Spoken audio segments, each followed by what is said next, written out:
What's up, nerds? It's your boy, the OGGM, another victim of the psychic wars here at Site B at 8:20 in the morning on the 11th day of January 2026. It's 11:11 when all are one.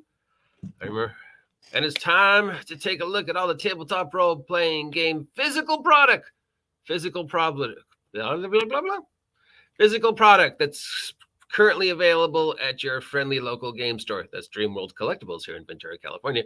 But don't take my word for it. Call up ahead and make sure they have a product in stock before you go over there and go, but the OGGM said so. Don't listen to the OGGM. He's an idiot. Anyways, let's take a look. And not surprisingly, it's going to be a very small list for two reasons. One, the year just started. Two, everything that's going on with Wizards of the Coast.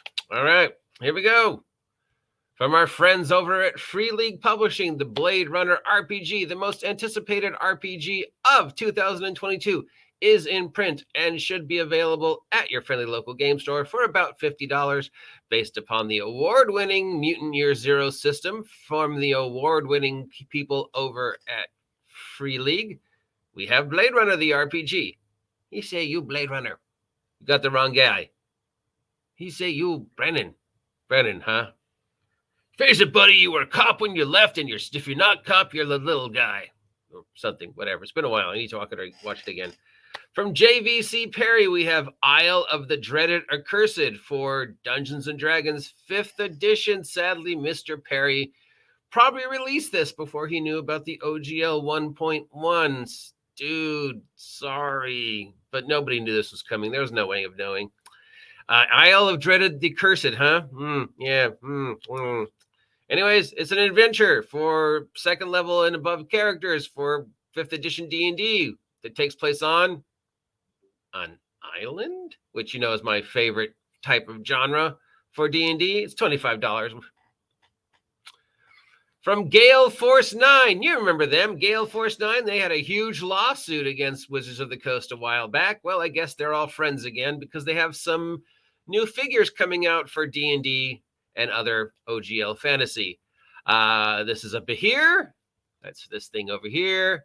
And a Remoras. That's this thing over here. Behir is a multi-legged lizard type thing that, if I remember correctly, breathes lightning. And basically was infamous not for its lightning breath weapon, but for just all its legs, and that it could just, climb everywhere. I think that was the most iconic thing, just this, 37 legs centipede lizard. I think most people forgot that it had a breath weapon. Then we have the Remoras, which was basically a giant worm snake thing that lived in the really, really icy cold places like the Antarctic. And it, remember correctly, it's been a while, it was famous for the fact that it generated heat. And if you killed it, you could get a little, I guess it was his heart or something that generated heat and kept you warm for a while, which was a good survival tactic when you were in the Great White North. These are both $50 each, which is a lot of money for a figure, especially right now. They're unpainted and some assembly may be required. And there's only a limited production of either of these, so they're collectible. And of course, they're approved for use with Dungeons & Dragons 5th edition. Or at least they were before OGL 1.1. Now they might not be. Who knows? From Infinite Black. Guys, there's a comic book called Infinite Black. I don't know if you know that. You might look into that. There we have Borg, Tabletop Role-Playing Game of the Year, 2 years ago. Vast Grim Core book, Adventures in the Volatile Verse, and Vast Grim Bad GM screen. Vast Grim Core book is $35. Adventures in the Volatile Verse is $12. And Vast Grim Bad is $20. Vast Grim is it's been 663 years since the plague of parasitic worms were released, and those who the worms infected have become known as the Grim. PCs are drawn into an adventuring legion with 8 character classes where they, I guess, fight in a universe run by tormented evil worm folk stuff, including something called the parasitic plane and parasitic pleasure chart to roll on randomly each day to see how your characters are responding to the fact that they're infected with these weird worms. So I guess Worm Punk. And then the adventure is a collection of adventure.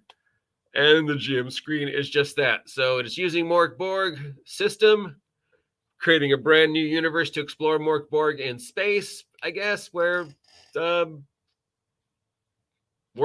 I don't know what everybody's infested by giant space worms or something. I don't know. From Infinite Black, same company. Again, guys, I'm not sure you're aware of this. There's a comic book called Infinite Black. We have some dice set for anything that uses dice. 10 dice and a matching spell books printed on holographic paper with a magnetic clasp. $30 for each. Each set includes a 4-sided dice, 3 6-sided dice, an 8-sided dice, a 10-sided dice, a percentile dice, a 12-sided dice, and 2 20-sided dice. It comes in with a lore card with a new prophecy from the Book of Grimm, and stuff like that.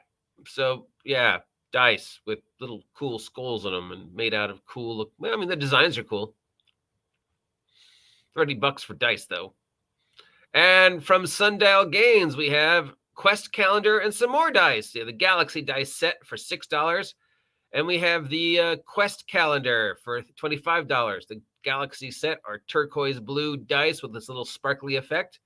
Quest Calendar is a story-driven adventure that will be told day by day with plenty of quest, loose items, characters, and combats. It's a single-player role-playing game that takes place on a page-a-day style calendar. I guess that could be interesting. I don't know. Possibly. Maybe. Be kind of cool to have it on your desk again and go, Wednesday. Today's adventure is my character sits in front of a camera talking about stuff on YouTube and maybe eats a sandwich. Wow, that sounds just like my life. How weird. Anyways, that's what's going on in the world of tabletop print product out this week. There's not a lot because A, it's the beginning of the year. 2, production is just, so far behind. And 3, the whole OGL thing. Speaking of OGL, Paramount Plus has ordered 8 episodes of a D&D TV show. So finally, after all the gnashing and crying and will they, won't they since the late 90s, is when people were first started talking about doing a D&D TV show. That's not true, OGGM. Yeah, it is true. I remember I worked in the industry for 16 years. I literally lived down the street from CBS Studios. Yeah, it was. Finally, they've got it made. And not surprisingly, it's on Paramount Plus. What a shock. Who said it would be on Paramount Plus or Netflix? Who said that? Who said when they announced the whole we're crashing our old entertainment thing and doing a new entertainment thing and the movie's been postponed and we're considering the TV show? Somebody said, I bet you there will be a TV show and I'll bet you'll either be on Paramount Plus or Netflix. Who said that? Somebody. Pretty sure somebody said it was going to be on Paramount Plus or Netflix. Can't remember who. But yeah, it's on Paramount Plus. 8 issues, which means they don't expect a lot from it. That is what we would call a tentative test run in the industry. Bare minimum for any series is 13 if you think it's going to have legs, because you need at least 13 episodes or more to go into syndication, because anybody who knows anything about television knows that syndication is where the money is. That's why I Love Lucy is still in rotation at any point in time someplace in the world, because Lucille Ball was a genius and knew that the real money was in syndication. So, yeah. So an 8 issue is what we would call in the industry. Remember, I worked in the industry for 16 years. I've actually written on scripts and worked on movie sets. Is what we call a test run, a testing the waters. Basically, we're testing the waters to see if the show has legs. And if it does, we will pick it up for a full run in the next season or later on in this year. So Paramount Plus is tentatively testing the waters on a D&D TV show. I guess they got a heads up maybe because to expect a lot of protest from this. Or they were already in production when the OGL 1.1 happened. But yeah, it should come as no surprise to anybody that there is a D&D TV show being made by the brand new Hasbro E1 thing that is now being sold, which is probably another reason why, Paramount only went for 8, because they're like, wait, you're selling your entertainment division that you just made 2 years ago? And they're like, yeah, we told you we were going to sell it 2 years ago. And again, at the start of 2022, we told everybody we were going to sell the entertainment division. If anybody doesn't believe us, that's not on us, because we literally told you in 2020. And Paramount's like, well, but we already signed the deal. And Hasbro's like, well, we told you in 2020 we were going to do this. But what about the new OGL? And how's that affect us? Again, we told you in 2020 we were going to do this. I don't know why people are surprised. So yeah, boycott it because it's a D&D TV show and it's going to make HBO money. And Hasbro money, and it's going to be part of the whole OGL 1.1 thing. And if they're only in for 8 issues with that kind of budget, Paramount's not expecting it to do well anyways. So if you're about to post about how excited you are and what it means for there to be a D&D TV show and how great this is going forward, let me again remind you that bare minimum for a series is 12 to 13 to get syndication. Anything less means they are testing the waters. And if it doesn't work, they don't lose their investment as much. So an 8-episode TV show means Paramount has very little faith in this.